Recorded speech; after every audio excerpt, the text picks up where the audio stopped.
procès équitable exige justement que la personne poursuivie comprenne les griefs qui sont mis à sa charge. Et donc, pour la Cour, qui est saisie aujourd'hui, contradictoirement à l'égard de tous les prévenus, il sera question de renvoyer l'affaire pour permettre que la Cour commette un expert. Nous pensons, et c'est ce qui est juste, que la saisie n'est pas comment dirais-je, ne concerne pas. Maître, vous faites un débat de rétropédalage. Ok.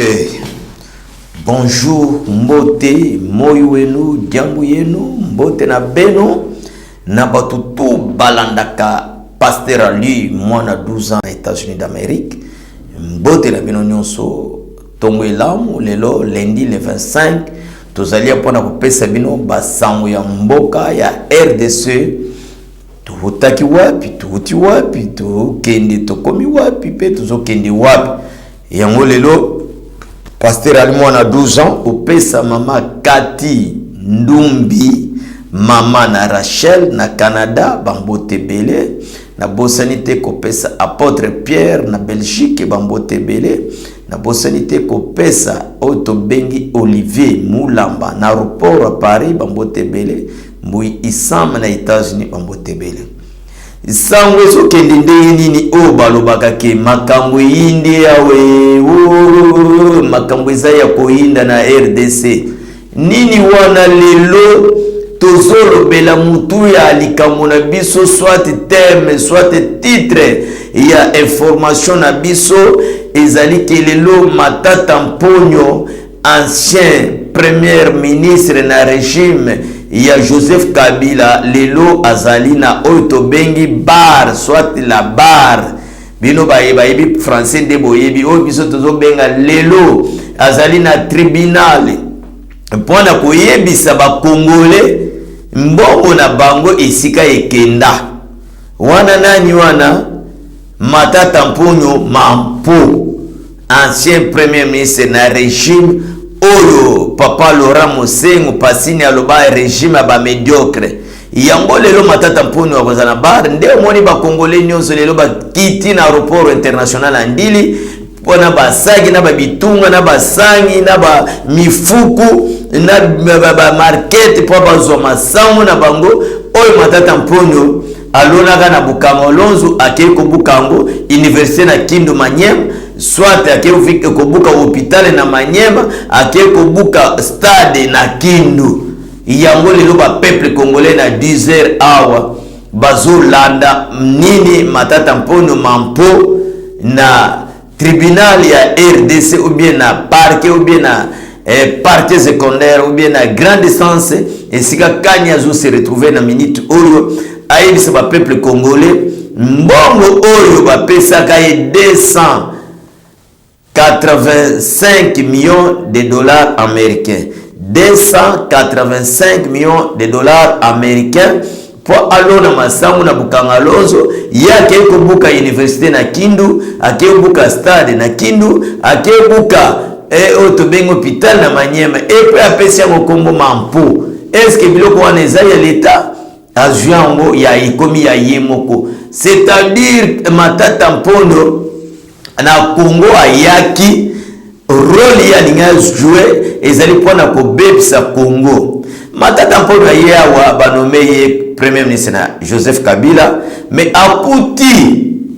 na banki ba Jean Pierre bazofuta na maboko pam muto azimbongo ba Jean Pierre bazala kotambisa pe mbongo na mboka puisque tango muto akufa muto azate akenda Jean Pierre akusala nini auzo mbongo achena poche ndeko za kuna bambongo za ko cycle na mboka batu bazo vivre mbongo wana batu bazo mela masanga la shandumba puisque mbongo c'est musala mbongo yango wana mais Matata Mponyo aina motema mabe Otto Bengi Matata Mponyo Mampo yemo kwa ye un premier ministre ya RDC ya mibale ministre ya économie yoka nanu yemo kwa ziblo ko mibale puisque mboka mwezaki ya yemo kwa muto alinga toucher ya zaite muto alinga déranger ya zaite ya zaki intouchable puisque bazaki na Joseph Kabila akase ba Jean Pierre nini eleki kuna Matata Mponyo akangi ba Jean Pierre alobi mututo azwa kasikoyo salaire na banque wana siko Matata Mponyo mampo nde azwaki sikoyo mama na moyibi ya koyiba. Nani ya kukontrole ye? Nani ya kutuna ye mutu aleki makasi lukula Matata Mponyo? Pouvoir ya bango, président ya bango, basoda ya bango, bapolisier ya bango, aner ya bango, okutuna Matata Mponyo okubandela wapi, okusuka wapi? Intouchable lukula Matata Mponyo nde ayibaki 285 millions de dollars américains. Bogana mbongo wana 285 millions de dollars américains. Mais 1 million pamba soki mutu azuyango azui Kishasa tiana moto alia ngulu na kapela mabe, alia na Kimbuta mabe, alia na Lemba na Sipa yote mabe, akende na Mombele sika ba potopoto ebebisa Mombele mabe. Mais il y a eu combien? 285 millions. Mais a utilisé combien? A utilisé 80 millions. Na université Tongi na Kindu wana na Manyem, na hôpital, na stade. Mais 205 millions, Matata Mponyo a na poche nae. Mais a que un jour, il se fait goya. A un jour, gouvernement est kubaluk, est changé. A un jour, 0, mais baluka 8, 8 mais baluka 0. 9 me baluka 6, 6 me baluka 8. Lelo e baluki. Fachi beto ayakate aye. Bako sadike Mobutu bazaki na mboko oyo. Azaki intouchable. Tuzaka kumona bana Mobutu bazaki ba Saddam Hussein, ba Kongolo boy na boy ba Mande. Bazaki ba intouchable. Mais Mobutu c'est soko kumwedo wazaba ngakimaka na never. Mais mboke tikali. Lelo beta ubango ba ifo ba yeba kenini zoleka na mukili. Oyo bazo ya baleki, oyo bazo ya baleki bango ba yeba lobio Kabila nde rais Shina Rambo boyina boye biso ba intouchable mususu abimi. On ne peut pas nous intimider. Nyoso wana nde siko na minito tolobaka ke chimbu chafu kashi baka ko di mongoma umatumba fititi chibwibwi mbwi. Matata Mponyo azana na minito azo samba Shadari azana likambo kolobate tambwe mwamba lubilo Janine Mabunde mbangu oto bengi Kalevu Mutono na Bwina mama papa bakimi na ndenge ya liboma bato bazaki ba intouchable na RDC o ba monaki mboko ya bango. Mais na minito na zo ebisabino bato na bakimi au Matata Mponyo lelo azo samba ko samba ya Matata Mponyo marqué bolobi ezo umela. Oui, état de droit na démocratie za kabongo. Il faut baluka ba preuve po ya kolobate ke o tala ba yeba intimider biso, tala ba yeba étouffer biso, tala ba yeba sali boye ba sali revanche te. Makambo ya revanche zate eza makambo ya kozongisa mbongo ya Congo ya ba peuple congolais kozongisa bien oyo binobo yiba ya ba congolais. Lelo tala nazala likambo Matata Mponyo akosamba lelo nde umoni ba congolais nyonso na minito lelo lundi le 25 bazana matoi na parke bayo kanini ezoleka na keimbangu na este pona la kisabino bato nde bayaki lelo na olo ba malembe pona mututu ayoka mwana 12 bureau d'âge mama Katindumbi mama na Rachel na Canada oyo kangai ndenge na zolo ba malembe ekota yo na matoi Olivier Mulamba alanda pebia Pasteur Ali yeyo na zolo ba malembe na bosanité PDG na biso ya chaîne Chandrecom Kombo ya chaîne na biso Chandrecom oto bengi PDG Chandrak Kasongo na États-Unis d'Amérique. Nini salami bato bayaki babuto la biso mboka nzoka Kabila akomai koteka mboka ateki na ba gouvernement ateki na ba individu ateki na ba chinois ateki na ba indien ateki na ba marocain ateki na ba libanais lelo tala na nzando munene ya ville Kinshasa etekamaki o babenga marché central ya capitale etekamaki na libanais o babengi soki usama soki asana wana lelo mbangu na mbangu akimia kei. Mais nini salami bato bauti gobima guerre boyoki lobe za guerre te na este guerre za susu te état de siège evandi kuna tuzana général moko babengi Luboya Nkashama yepe aza expert na makambwana marqué bazo sala commentaire aza ki rebelle poko boy na boy oui aza d'expert ya Mobutu azana expérience ebele na moninga na ye oyo balobi azali mongo bazakuna yango boyokaki bato wana baleli oyo balungula ba général gouverneur bazongisa ba civil bakozongisa ba civil te ba gouverneur ba militaire nde baza wana oyo basiko eloko esalami etango basoda oyo bayaki tolobaki ya 60 militaire oyo bakangi bazali awo muntu akangi bawana luko yanga shamana FARDC eloko makasi mais lobi nini euti kosalama lisusu oyo boyoki wana nzoka Kabila na gouvernement na ye batekaki mabele moko ya kamwa village wana côté ya este mboka mweza makasi na komaki na papier te bateki mundelo nazo salami ati mula minere kuna au fachibe to ye babengani ye mundela lobi nini ngai na za individu na gouvernement te batekela ngai espace nyonso yo na Hippolyte Kanambe atekela ngai Otobeki Joseph Kabila nde gouvernement lobi biso tozana makoki ya kusola na yo te ya konekosier na yo te yo landa muto atekelaki yo mabele wana azongisa mbongo na yo bandeko so tolobaki Kabila tekaki mboko nyonso bino bozomona na kula black so tolobi Kabila alingaki ba Congolais tosila ba Rwandais bazonga bozomona ngo neti maseki metala lelo individu mutu lokula ngai gouvernement te l'état te nini te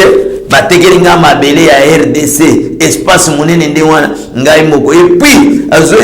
utiliser minere wana azo utiliser ba Congolais azo intimider bango azo torturer bango atie bango baumbu salaire balunga ezate kolia ezate mais azo futa bango lifutu ya ngulu na ntaba oyo muto akoki kosovela ta mwasi elamba na sabatu te oke mabele na biso moko bazo utiliser ba Congolais lokola bangulu chance fachi betoaye mutuana babengani balobi to ukanga yote babengani metam babengani mutuana yazana village chasao alobi te ngana somaki mabele epa ya Hippolyte Kanambe yango wana balobi landa Hippolyte Kanambe na minito Hippolyte Kanambe azawa azana Afrique du Sud sika ke osala moto secret na ye akobi kuna ho nasalaki na tangaki nasaki université na bimi docteur en droit na médecine boyo kanano na niveau tozali docteur en droit na médecine alinya mi comparé na Etienne Tshisekedi wa Mulungu na minito Kabila zawa pesa na Afrique du Sud ba pesi bulletin nani ou bien diplôme ya doctorat ke azali docteur en droit na médecine ezali loko kokam yo moko zana poto ozulanda bureau d'âge ngayo mwana 12 ans pastorali Kabila koma docteur en droit na médecine atangaki wapi première école primaire secondaire atangaki université atangaki lelo Kabila comme docteur yewana na Afrique du Sud oh ba pese binani diplôme ya doctorat asisi doctorat na médecine ezabiloko ya kokamwa bandeko bazolanda biso na poto na minito Kabila bayaki na likopa bateka mboka biso nyonso tokima nde mona katile yo batolinga fayulu tokolinga fayulu te puisque makambo so fayulu ya lobaki epesaki biso pasi na mawa ya koloba soki yakanga yalinga kanga Kabila azali na besoin ke bakongole basila bakufa puisque Kabila azali na minduki na basoda na mbongo na toa loni pe ebele tango alinga bouger balinga babomande bakongole yebaki mokonzi akufa te bato bakufa nde ba peuple ba individu nde bakufa yango zomona na minute oyo matata mpono mampo tozozela azongisa nde mbongo 285 millions de dollars américains et puis université ngo ya komi université Mampo l'état akozwa yango bakotala na montant o ya sali pona dépense ya université wana hôpital na stade mais balobaki asala na manyema te alo na ndebilanga na bukanga lonzo ezali makambo ya hôpital na université te mais ali avance asali biloko wana yango tozoloba na minito matata mpono azosamba tozokoba na masolo ya information to siliswana tozokota sikoyo na likambo ezotala enseignement poto yokoshite na makambo ya kadima ya seni toyeba ezokende nini awa tomonaki bana kelasi bakendaki basalaki marche na bango baketi na palais du peuple o toki ko règlement salaire ya enseignant nzoka baponaki 5 écoles ba Saint Gabriel na soki 5 nini wana ba pesi bana wana 5000 francs 5000 ba sala marche na palais du peuple mais tant ba ko na palais du peuple ba kutani pe na mtu amayele to benga Jean-Marc Kabunda 520 jika o maître nageur o alobaka boko na jaka na mabele na 0 100 mai ba janini mabunda na bantambo mwamba na on ne peut pas nous intimider. Beaucoup nager Samaï, ya solo Jean-Marc Malobara Enganga. Mbote, excellence Jean-Marc Kabunda bana Jackie. Na minito ayambi bana wana basala marche tuli bana balobi to ko sala marche awa toujours réclamer salaire ya basenya. Est-ce que ba itida ba ko réclamer salaire ya basenya ba itimida ki bana wana. Mais tant ba kuti Jean-Marc alobi oui ndenge boye bozi solution na minito bokende ko vanda to ko sola na basenya. Nde ba député ba convocaki otobengi ministre enseignement et secondaire nani Tony Mwaba alobi nini alobi batoyo bazali ko ina mokonzi mboka bazali ko intimider bana ko sala makambo ebele balobi ba enseigner bo vanda bana bayemba bino bola la pongi 12h bana babima bakende ba enseigner lokule ya catholique batosi nde lelo Tony Mwaba alobi boyi tozozo ba école nyonso ya catholique ezokoma ya l'état nde boyoki shole ya mbongo tembi baleli balobi soki bokozwa ba école botikila biso ba bâtiment na biso mais ba bâtiment ekomi ya bango orge ba bâtiment wana baboti nde bafutaki bapesaki bambongo wana po batonga ba bâtiment basala biloko basali wana et puis mabele wana bazwaka ya pamba l'état apesaka bango lelo balobi o shole na mbongo alobi te tozozwa ba bâtiment na biso nde Tony Mwaba baza l'état ministre alobi boy soki bokozwa ba bâtiment mais biso tozwi ba école lokola bolobi bozotia ba école privée bolukila ba élève na bino na ba étudiant bolukila bango ya bango maplombe bosalela bango maplombe pona l'état tokopesa bango maplombe te na minito l'état batiaka etembete l'état balongaka ete l'état azali mokonzi aza souverain l'état nde aza na makasi l'état nde aza liboso puisque moto akoleka mibeko aza te mibeko ezaka likolo ya motu nyonso yango zomona na minito catholique balelaka te baleli shole balelaka te baleli awa nazoyebisa bino na Congo eindi shole na mbongo na utembi babimi bazoba na miniti oyo nyonso babundisi faci beto po na gratuité esimbi te nini ya mbongo ayekotala mikanda oyo mosengo atiki par élève be étudiant mosengo azalaki na 20%. Mbongo ebele metango mbongo ya bio ezali babe bandeko na ngai na moment na ngai facia yoko bima na makambo ya état de droit na nani état de siège na gratuité ya seulement moyen na s'en sortir ezate bakomi kolela se kolela na minito l'état azui biloko na ye mais yo sala oyo commune mais awo yeba ke faci beto tuzana na Kinshasa umeli to abimite ne balobaka asala ba voyage pamba boy na boy mais awo avandi na kata ya capitale nde tuzali awo banda signé ordonnance ya arrêté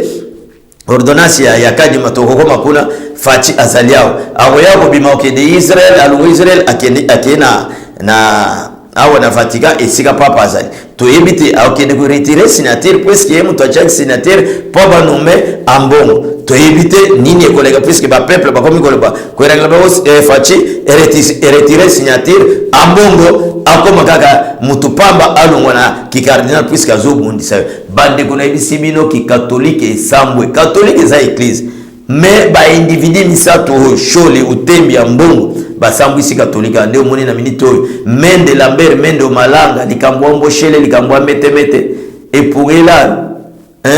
AJC obalobaka ipunga AJC alobi ngana sambela ka ndi catholique église na sambela ka shole te na sambela ka mbongo te wane Lambert mende Malanga oyo papa ichena alobaka botika ya mal nécessaire alobi awo to sambela ka shole te mbongo te to sambela nde catholique nde yepe Lambert mende wana ibisaki bato FCC na 20 ans soit 18 ans bosali exemple nini boko pesa ba congolais ndakisa nini boko la devant ba congolais c'est-à-dire boye Lambert mende tu mona komi ko ba biloko ya nde wana lobake yebake côté wana bazindi na samai bazobi malisusu te yango wana na minute oyo l'état alobi akozo ba école na ye catholique alobi tokozo ba bâtiment tokoyeba sikoy l'état na catholique nani akozala mukolo tomonika l'état akozala mukolo to sauter sikoyo na likambwana tomoni lelo ba enseignant bazokende pe marche na palais du peuple oui Jean-Marc alobaki soki ba ya marche ba akoyambaka bango po tozala état de droit na démocratie makambo ya kobenda na kofingana te ezate yo sala marche me copier loko ya mutute ko yibate et règlement loko ko règlement mais l'état ko pesa yo réponse solution pe komona na minute oyo basenya bazo kende parler du peuple ba kutana na Jean-Marc Kabonde tokati wana tokisiko ngambo o Italie lelo likambo za ko yinda na RDC makasi likambo ya Shebeya naloba titre na biso ezali Bokanga Lonzo Matata Mponi marqué to pesa information ebele mais likambo ya lelo titre nango information to pesa lelo likambo ya Bokanga Lonzo ya Matata Mponi akosamba lelo nini ezoleka na minute oyo Shebeya babomaka ye na 1999 atozoloba mais tomoni ba témoin ba bimie belé balagaki ba 40,000 ba pesa ki bango te $40,000 ba pesa ki bango te nde yango lelo ba bimi balingi bazo pesa ba témoignage nde balakaki bango bambongo babo mashebe mais babo mishebe ba pesa bango bambongo te nde ozomo na minute oli kamba shebe lingi koma na fait mais namoni lelo ngonga na biso ezamuke bazola kisanga to chité na lina chité na likambo ya Kadima na minute au président ordonnance présidentielle et c'est betami Kadima nde président ya sika ya Seni Kadima nde président ya sika ya Seni boma tabokita asala remise et reprise lelo lendi na ebite ba kusala na nanga puisque inda zaki président ya Seni mais awo tozolo bawa Kadima nde a organiser élection Kadima lobiboy botika kokomela iba socio kotindela ya zafana mutute azafana ya musala ya zo sala akosala musala ndenge sengeli azali mutu ya papa Simon Kiangani Kimbangiste akosala o flatter ya bobo corrompre yete Kadima lobi na kosala se musala ndenge sengeli yango lelo Kadima tozozela basala remise et reprise na Corneille Nanga eza mutu ya sika nini le président de la République kaka na ordonnance wana auti konome 5 ambassadeurs bolandaki ya Chine ya France ya Côte d'Ivoire ya Abu Dhabi ba msusu wana nommé ba ambassadeur wana pona kolongula buzoba ya miibi ya ambassadeur msusu wana mais awa masoleza kitoko Fachi Beto azana RDC awa tozokende liboso alobi bama tabaki te 2023 élection likambo ya kokamwa Martin Fayulu ake kusangana na bashadari ake kusangana na FCC na Moïse Katumbi awa kolia sangi bien lokula ke kokota la likitaba ndoki yemo kwa commissaire trouver na kindoki wana yemo kwa koyeba nini koleka bayibuzali banda pasteur Ali mwana 12 ans na ibisa bino vérité Martin Fayulu na minute oyo ake kusangana na bashadari bato FCC na ba Moïse pour babundisa Fachi Beto mais lokula Fayulu azalaki kofinga FCC boy na boy lelo ake kosanga na ba boy bana politique ndezoleka tolobaki Fayulu bato basimbaki za Jean-Pierre même na Moïse boza ko boy lelo moni kote ya kotia nino na likala ezate mino noso na monoko elungu ya lobila kende wapi mais ambosani bakendaki na muzitu epai Kabila yebisaki bango ke yanga candidat eza Olivier Lemre mais lelo ye wana zoi pour la deuxième fois ake kutana na ba Fayulu ba nani on ne peut pas nous intimider Shadari pour baya kobolisa Fachi Beto toboite tozozela bango maboko polele babonisa Fachi aza mwana Nzambe oyo bilaka eseloba awa Moïse Katumbi asalaki réunion lobi na batunai to ebite nini koleka Moïse Katumbi alobaki soki Kadima bimi président Zeni na bimi na union sacrée pour des apolele ba ministre pe balobi to yaka na yote otangisaka bisote obota bisote okotika la yo moko biso kolanda Fachi Beto wala ba ministre ko boye $8,000 par mois te na bajipo ya kitoko Fachi someli ba député ministre ake ndeko boye nde balobi kende to kolanda yote to koyeba Moïse akosuka wapi ba député on pe baza ibelete baza 70 ba boye balobi to kokende te to kotala isika ekosuka alobaki soki Kadima bimi na ko bima na union sacrée yango sikoli loba ya suka na zo ikisa bato balanda ka pasteur Ali mwana 12 ans opposition ezaki nde na biso pape Chen ndenge kaka mukolo ke Kadima so to boye to bimi na balabala bomona série ya Orson Malonda to bimaki na balabala mais bango bakokite bazana makokite c'est-à-dire Congo bobimba moni bo balingi Kadima puisque président signé ordonnance wana na butu na ba 20h to la mugi na tongo banda 6h et le côté 9h 10h 12h tito lali tilelo lendi eloko no te kongo eza kimia batutu babeti maboko kwa na discours ya président na ordonnance wana batutu balingi Faci Beto mama Katindu mila Canada Fatinde Olivier Mulamba na Paris Fatinde awo mutu mususu azate OPDG Chandrake Kasongo ozawa pina Dallas Fatinde mutu mususu azate na minito kimia na RDC mubulo ezate nini ezate Faci alobitoke na élection na 2023 tozo zelesco élection na 2023 na monito komi na suka Fayulu akeko sangana na bato ya FCC awande akoyeba ndenge makambwele kaka bako laka ye bien bako kupula ye bien bako lia ye bien puisque ayebi bato wana Kabila zana Afrique du Sud akomi motocycliste Kabila yemoko akomi docteur en droit na médecine awa c'est Pasteur Ali mwana 12 ans obolanda kana chaîne na bisu ya Chandracom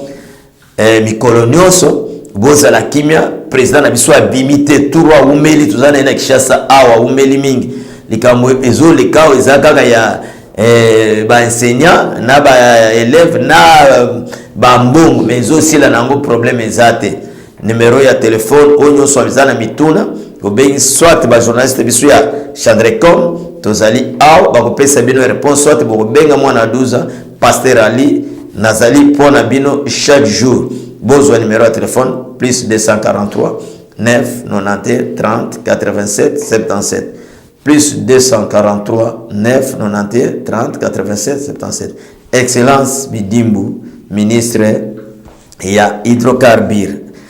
Excellence Mama Samba ministre ya mine Bambote Ebele c'est Pasteur Ali mwana 12 ans Jean-Marc Kabunda Kabun Auguste Kabuya